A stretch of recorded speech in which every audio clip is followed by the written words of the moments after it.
Hola. Sí. Ah, sí, sí, sí, sí, no, sí, vamos a hablar de, sí, sí, no, te explico. Lo que pasa que eh, tenemos programada una grilla, alguna programación de distintas autoras y autores, pero sí, nos vamos a ocupar también de, bueno, sí, sí, sí, sí, sí, seguro, seguro. Bueno, bueno, gracias, gracias por llamar, gracias, hasta luego. ¿En qué estaba yo? Ah, no, perdón. Hola, amigues. Hoy vamos a hablar sobre Enrique Molina, ¿no? Enrique Molina, una estética del deseo. Y les voy a citar un pequeño párrafo como introducción, son palabras del mismo Enrique, sobre la poesía. Dijo él, como el amor, la poesía es la persecución de un secreto imposible. Es lo más profundo del ser, alimentado por el canto del universo, lo insondable, volcánica plenitud del deseo, dirige en la sombra el sentido de un destino. Oprimidos por la cultura, las ideas recibidas y su propio terror, los hombres generalmente se las ingenian para ahogar esa levadura salvaje. Reducido a las cenizas de la mala conciencia y la insatisfacción, el hastío y la resignación en el seno de las familias, el deseo no apaga nunca, sin embargo, su llaga inapelable. Incluso su virtud se extiende al mal, al vicio, a la muerte. Pero su esplendor rescata en el hombre su naturaleza abisal. Palabra a palabra va dando la forma del deseo, y cuando rescata un destello de ese rol enterrado bajo la razón y la lógica de toda violencia del mundo, se siente que ha cumplido su designio. La poesía es ese descenso al infierno, el vicio y el terror. Enrique Molina. Aquel que nosotros conocimos. Para quienes no lo conocían en persona, era el maestro, una de las voces más altas de la poesía en español, la autoridad indiscutible del género mismo, al que encarnaba en vida y obra, algo muy difícil de encontrar reunido. Para Francisco, Coco Madariaga, Élida Mancel y Oscar Portela, nombro amigos que como Enrique hoy ya no están, y para mí era todo lo anterior y además el gordo Molina. En su departamento de la calle Humboldt, o en mi casa de entonces, también era yo en los 80, 90, vecino de Palermo, Buenos Aires, las tenidas resultaban homéricas en el más alto y fraterno sentido de la palabra, tanto por lo bien regadas como por lo bien vividas hasta el amanecer y más. Con pocos autores como con el gordo, uno sentía que estaba ante un poeta tan genuino. Era tan palpable su condición de tal que incluso se derramaba esa extraña característica sobre cuanto lo rodeaba. Las conversaciones con Enrique Molina iban paulatinamente transformando el ambiente, llevándonos a una sensación intemporal, vertiginosa. Las horas corrían de otro modo, nos íbamos volviendo otros o bien nos despojábamos de las máscaras cotidianas para volver a ser ese día, por algunas horas, nosotros mismos.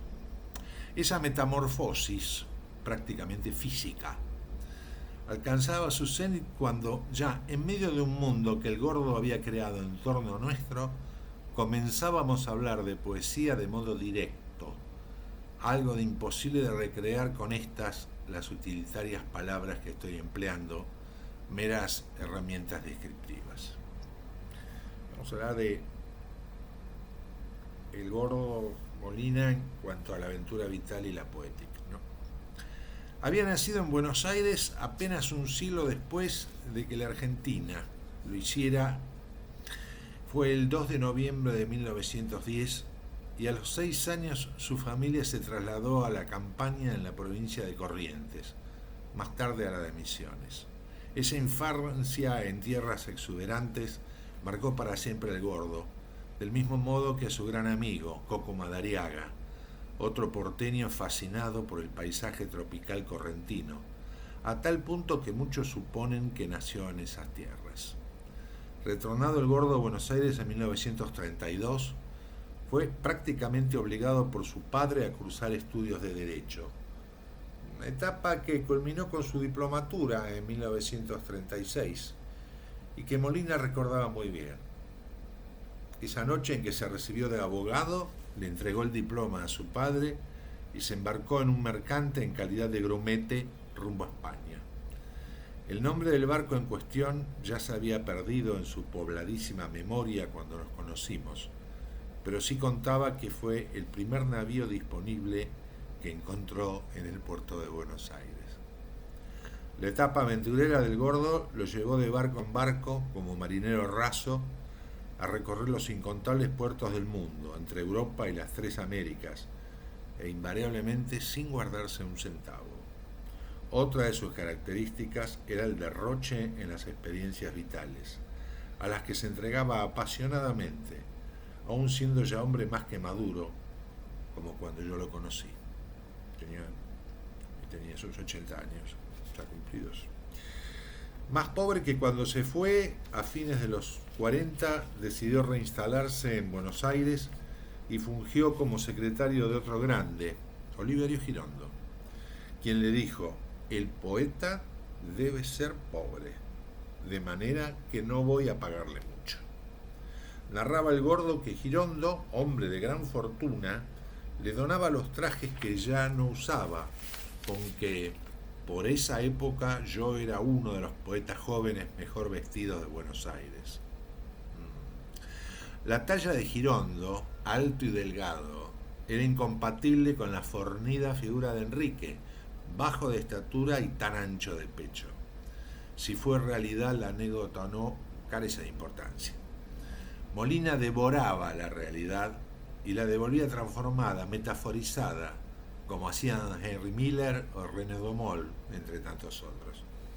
En los años que siguieron, y prácticamente hasta el día de su muerte, aquel 13 de noviembre de 1997, tan doloroso para la poesía argentina y para quienes gozamos de su risa, su ingenio, su talento sin desmayo, forjó el Gordo una de las obras más sólidas e imponentes del género, cuando la lírica en nuestro medio era, todavía, uno de los pilares principales y al que él contribuyó como pocos. Ahora sí vamos a hablar de una estética del deseo, ¿no? Si bien se ha dicho, y con razón, que la obra de Molina no se caracteriza por su extensión, de igual manera, y con no menor certeza, se subrayó, lo hicieron desde Ángel Rama hasta André Coiné, entre tantos otros que se ocuparon de su poética, que lo relevante en ella es su densidad y su peso específico dentro del género en Latinoamérica. A ello contribuyó el marcado sello personal del autor, que enrolado en las filas del surrealismo argentino en tiempo de sus primeras publicaciones, siempre supo acabadamente poner la imagen y la metáfora al servicio del eje fundamental de los núcleos de sentido de sus trabajos, evitando esa dispersión y ese engolosinamiento en que cayeron no pocos de los seguidores locales del movimiento lanzado en Francia por André Breton a partir de 1924. En tal sentido, Molina fue uno de los mejores en cuanto a digerir los aportes surrealistas, empleando los recursos que liberaba su doctrina oficial, aquella de la libre expresión del inconsciente que hoy nos resulta un planteo tan ingenuo como el del objetivismo ortodoxo cuando propugnaba la desaparición de la voz autoral como si ello fuese posible, para alcanzar una polisemia magistralmente dirigida, capaz de expresar del modo más audaz y contundente, pero invariablemente preciso, lo que la poesía contemporánea debe y quiere decirnos. Así su cobra de oro, la mirada de pulpo de la memoria, el corazón hechizado por la amenaza tantálica del mundo, tantas otras creaciones como nos ha brindado, obedecen a un precepto común, además de corresponder al ancho abanico de significaciones a las que podríamos afiliarlas. Nos están hablando de una vitalidad, unas energías y sublimaciones, una cosmovisión donde las leyes del deseo se cumplen a rajatabla y en todas las circunstancias nos guían a través de un universo viviente y todopoderoso, omnipresente, regido por un erotismo sin otro límite que las fronteras mismas de la palabra. Sin embargo, en sus más felices aciertos, la obra de Enrique Molina hasta parece trascender las severas aduanas que regulan los alcances de la lengua y proyectarse más allá todavía, no llevándonos, sino llamándonos desde ese plus ultra donde reside ciertamente lo real, así, lo real con mayúsculas. ¿Es acaso una ilusión, una proyección equívoca de la sombra siempre opaca del lenguaje sobre eso luminoso y esquivo que por definición escapará siempre a sus poderes y atributos, lo que nos brinda o parece brindarnos la poética de Molina? Tal vez. Pero que simplemente alcance a reflejar, como en la inversión que nos da el espejo, aquello que está detrás de todas las cosas, es una hazaña. Otra de las tantas que le debemos al discurso poético, y a la que, sabiéndolo o no, todo poeta aspira y que algunos alcanzan a concretar. Uno de ellos fue Enrique Molina.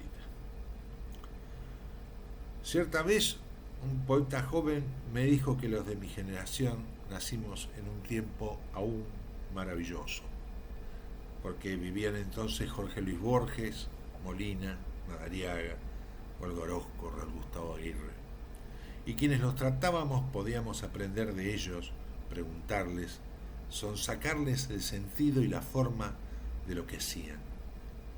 Tenía razón aquel poeta más joven que yo, solo que entonces, en esa época, nosotros no nos dábamos cuenta.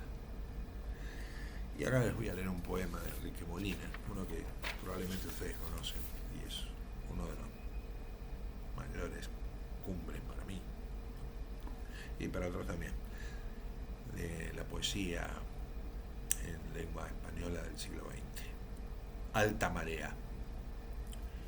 Cuando un hombre y una mujer que se han amado se separan, se yergue como una cobra de oro el canto ardiente del orgullo, la errónea maravilla de sus noches de amor, las constelaciones pasionales, los arrebatos de su indómito viaje, sus risas a través de las piedras, sus plegarias y cóleras, sus dramas de secretas injurias enterradas, sus maquinaciones perversas, las cacerías y disputas, el oscuro relámpago humano que aprisionó un instante el furor de sus cuerpos con el lazo fulmenio de las antípodas, los lechos a la deriva en el oleaje de gasa de los sueños, la mirada de pulpo de la memoria, los estremecimientos de una vieja leyenda cubierta de pronto con la palidez de la tristeza y todos los gestos del abandono, 2 o 3 libros y una camisa en una maleta. Llueve y el tren desliza un espejo frenético por los rieles de la tormenta. El hotel da al mar. Tanto sitio ilusorio, tanto lugar de no llegar nunca, tanto trajín de gentes circulando con objetos inútiles o enfundadas en ropas polvorientas. Pasan cementerios de pájaros, cabezas, actitudes, montañas, alcoholes y contrabandos informes. Cada noche cuando te desvestías, la sombra de tu cuerpo desnudo crecía sobre los muros hasta el techo. Los enormes roperos crujían en las habitaciones inundadas, puertas desconocidas, rostros vírgenes, los desastres imprecisos, los deslumbramientos de la aventura, siempre a punto de partir, siempre esperando el desenlace, la cabeza sobre el tajo, el corazón hechizado por la amenaza tantálica del mundo. Y ese reguero de sangre, un continente sumergido en cuya boca aún hierve la espuma de los días indefensos bajo el soplo del sol, el nudo de los cuerpos constelados por un fulgor de lentejuelas insaciables, esos labios besados en otro país, en otra raza, en otro planeta, en otro cielo, en otro infierno. Regresaba en un barco. Una ciudad se aproximaba a la borda con su peso de sal, como un enorme galápago. Todavía las alucinaciones del puente y el sufrimiento del trabajo. Marítimo, con el desplomado trono de las olas y el árbol, de la hélice que pasaba justamente bajo mi cucheta. Este es el mundo desmedido, el mundo sin reemplazo, el mundo desesperado como una fiesta en su huracán de estrellas. Pero no hay piedad para mí, ni el sol, ni el mar, ni la boca posilga de los puertos, ni la sabiduría de la noche a la que oigo cantar por la boca de las aguas y de los campos, con las violencias de este planeta que nos pertenece y se nos escapa.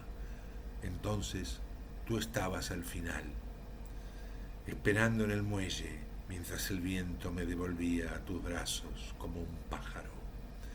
En la proa lanzaron el cordel con la bola de plomo en la punta y el cabo de Manila fue recogido. Todo termina, los viajes y el amor. Nada termina, ni viajes, ni amor, ni olvido, ni avidez. Todo despierta nuevamente con la tensión mortal de la bestia que acecha en el sol de su instinto. Todo vuelve a su crimen como un alma encadenada a su dicha y a sus muertos.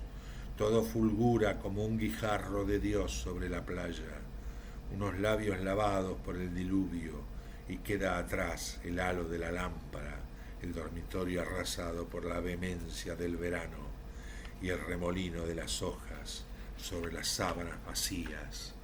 Y una vez más, una zarpa de fuego se apoya en el corazón de su presa, en este nuevo mundo confuso, abierto en todas direcciones, donde la furia y la pasión se mezclan al polen del paraíso, y otra vez la tierra despliega sus alas y arde de sed intacta y sin raíces, cuando un hombre y una mujer que se han amado se separan.